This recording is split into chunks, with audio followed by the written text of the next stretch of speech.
This is a 2012 FRQ number 2. Letter A states, what is the reserve requirement?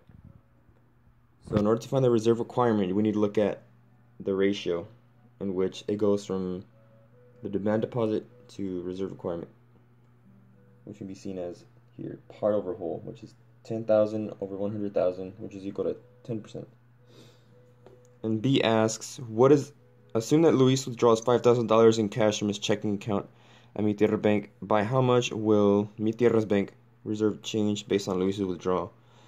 So you just simply take away $5,000 from the $100,000. You will be left with $95,000, meaning it was just a simple decrease of $5,000.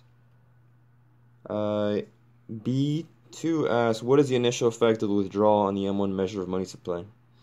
There will be no change because the withdrawal of $5,000 would still be part of the money supply.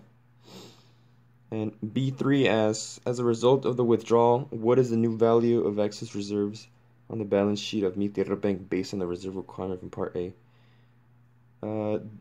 There will be, the new ER value will be $500. If we look back at our table, using the $5,000 of withdrawal from the demand deposit, we calculated the RR to be 9,500 and the ER to be 500. And last but not least, letter C. Assume that the next day John withdraws from Mi Tierra's bank an amount that exceeds the bank's excess reserves. Assuming that no loans are called in, how can Mi Tierra Bank cover for its required reserves? So one way the bank can cover for its required reserves is to simply ask for loans from other banks and Federal Reserves.